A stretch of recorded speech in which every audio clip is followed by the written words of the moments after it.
Hey everyone, so today we're going to talk about the original viral comeback. We're going to tell the story of how one ultimate superfan made a forgotten legend famous again, like almost 200 years before the internet was even a thing. Let's get into it. So how does something that's old and totally forgotten suddenly just blow up? Think about it like this. There's an old video game from the 90s, just sitting there collecting digital dust. Then, out of nowhere, a top streamer finds it, plays it live, and bam! Suddenly everyone is downloading it, it's trending everywhere. That's a comeback.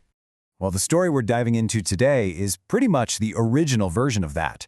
This is the first big musical comeback in history, happening way before TikTok trends or viral videos could make something famous overnight. Okay, so every viral moment needs an influencer to kick things off, right?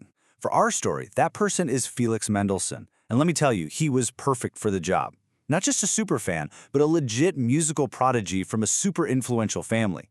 He had the connections and the resources to make some serious noise. This dude basically speedran his music training. He was born in 1809, and by age 6, he was already taking piano lessons. By 10, he wasn't just playing music, he was writing it. And as a teenager, he was composing full-blown symphonies. The guy was leveling up his skills like a pro gamer. So what was his secret? Well, a big part of it was his teacher, a guy named Carl Friedrich Zelter. You can think of Zelter as the guide who gave him the map to a secret, legendary level in a video game.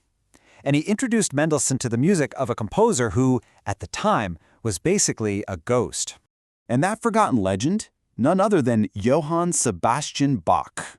Now, today we think of Bach as one of the all-time greats, a total boss of classical music. But back then, his work was pretty much just collecting dust.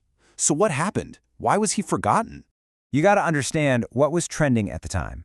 Bach had died way back in 1750. So to people in the 1800s, his music seemed super old-fashioned. It was complex, academic, kind of intense. The popular music of the day was the new Romantic style, which was all about huge emotions and drama. Bach was like classic literature, while Romantic music was the new blockbuster movie everyone was lining up to see. But Mendelssohn, he saw something special in it. He studied Bach's work and was just blown away by the genius and the skill behind it. He really believed that Bach's music was incredibly important and that it was a huge mistake that everyone was ignoring it. And this became his mission. So he decided to plan an event to reintroduce the world to Bach. And this wasn't going to be just any old concert. No, this was the comeback concert to end all comeback concerts. The year was 1829. You're going to want to remember this date. This is the exact moment everything changed for Bach. So at just 20 years old, Mendelssohn gets up on stage and conducts this massive performance of one of Bach's biggest, most epic pieces, the St. Matthew Passion. You can think of it as the ultimate premiere event. He took a forgotten masterpiece, polished it up, and just dropped it on a brand new audience. And the impact was explosive. It set off a total chain reaction. I mean, this was the first time this piece had been performed in almost 100 years. It introduced Bach to thousands of people, and it sparked this huge revival that just swept across Europe. And maybe most importantly, Mendelssohn proved that old music could absolutely be cool again. Okay, so a viral moment is awesome, but to create a real, lasting legacy, you have to keep the hype train going, right? So how did Mendelssohn use his new platform to make sure Bach wasn't just a one-hit wonder? Well, first, he started weaving Bach's style into his own music. He'd start with a clear, classical structure, add all that drama and emotion of the popular Romantic style, and then he'd mix in Bach's super complex techniques. He was basically creating a whole new sound, and Bach was a key ingredient. Next up, he became a teacher. In 1843, he founded the Leipzig Conservatory, which was basically a boot camp for the next generation of professional musicians.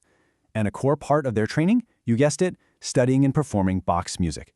He was building a whole army of Bach fans. So you see, he was more than just a composer. He was a conductor, he was a teacher, he was using every single tool he had to promote Bach's genius. He was a one-man marketing machine. Okay, so this all happened almost 200 years ago. Why does any of this still matter to you and me? What's the lasting legacy of Mendelssohn's obsession with Bach? Well, the long-term impact was huge. Mendelssohn put Bach back on the standard playlist, where he still is today. He trained musicians who could actually perform this really complex music, and he inspired scholars to study it. To put it simply, Mendelssohn is the reason Bach's music was never forgotten again. And that's really the main takeaway here. One person's passion can be powerful enough to make a legend go viral. Mendelssohn's dedication didn't just revive some old music. It literally reshaped music history and made sure a genius got the recognition he deserved, even centuries later. And that leaves us with one final question for you. Think about it. A forgotten book, an old movie, a classic video game, or maybe an overlooked band. What forgotten masterpiece do you think deserves a comeback today?